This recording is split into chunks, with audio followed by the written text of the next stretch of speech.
All right, today we are jumping into a big one. We're going to do an overview of Surah Al-Baqarah, also known as the cow.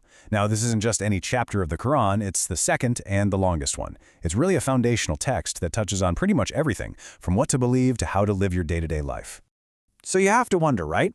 What could possibly be packed into 286 verses to make it the longest chapter? Well, it's not just one single story. A better way to think about it is as a complete charter, kind of like a blueprint for a community of faith, laying out core beliefs, laws, and some really powerful lessons from history. And the chapter tells you its purpose right from the get-go with this powerful opening. It sets its own terms immediately. It's not trying to be a storybook or just a history lesson. Its main job, it says, is to be huda, which means guidance. And pretty much the entire chapter is an unfolding of what that guidance actually looks like in real life. So if its main goal is guidance, the first logical thing to do is to see how people actually respond to that guidance. And, the surah is realistic. It doesn't just assume everyone's going to accept it. In fact, it starts by creating this fascinating map of humanity. The opening verses just dive right in, sorting humanity into three basic groups based on how they react to the message. It's this psychological and spiritual framework that really sets the stage for everything that comes after. So what are these three groups? Well, the surah identifies the believers, the disbelievers, and then a third, much more complicated group, the hypocrites. And each one is described with these very specific traits that kind of define their inner spiritual state. On one side, you have the believers, and they're defined by their actions. They believe in a reality that's beyond what they can see. They pray, and they're generous with what they have. Then, on the other side, you have the disbelievers.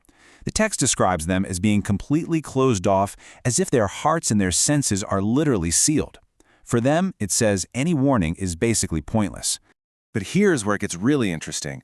The surah spends the most time on this third group, the hypocrites. On the outside, they say all the right things. They claim to believe, but on the inside, they're full of doubt. The text uses this powerful phrase, calling it a disease in their hearts, a kind of self-deception. This group gets so much airtime because their inner conflict is shown as one of the biggest spiritual challenges for the community. So after laying out this human stage, the surah then turns to history to really drive its points home. It doesn't just give you a list of abstract commands, it shows you what actually happened when past communities were given guidance and how they chose to respond. And the biggest historical narrative here, by far, is the story of the children of Israel. It's presented like this detailed case study.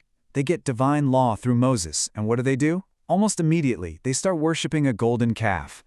Time after time, when they're given divine commands, they meet them with arguments and defiance. The point is pretty clear. This isn't just history, it's a huge cautionary tale. And this brings us to the chapter's name, which might seem a bit odd, the cow. Why the cow? Well, the name itself comes from a very specific and really telling story from the history of the children of Israel, and it perfectly captures this whole theme of obedience versus defiance. The story itself is pretty straightforward. God commands them to sacrifice a cow. Simple enough, right?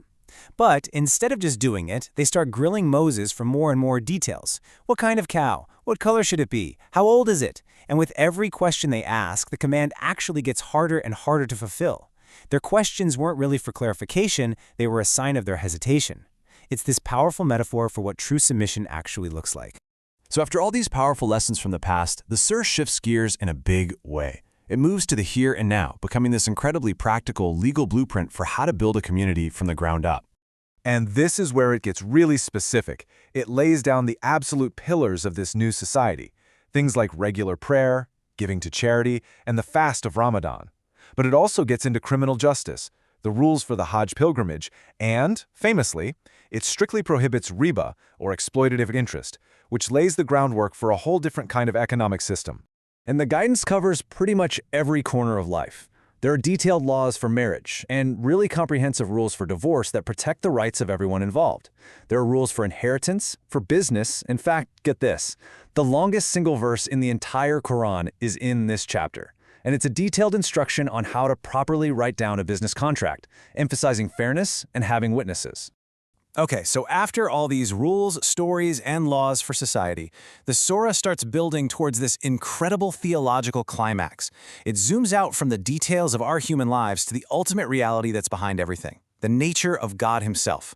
And this is a really crucial point. All those laws for society aren't just presented as a random list of rules. They are all framed as coming from one single, all-powerful, all-knowing source. And the surah makes that crystal clear in one of its most famous passages ever. This is the throne verse, Ayat al-Kursi. It's considered one of the most powerful verses in the entire Quran, a truly profound declaration of monotheism. It describes a God who is eternal, who sustains everything, and whose knowledge and power are just absolute. This verse is really the theological anchor for the whole chapter. And then, after that soaring, majestic declaration, the surah ends. But not with another command. It ends with a prayer. It brings the focus right back down to us, to the human level, asking for forgiveness, for mercy, and for strength.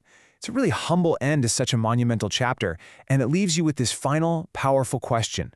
After laying out a complete guide for life, is the ultimate point not to create perfect people, but to create people who know how to ask for help?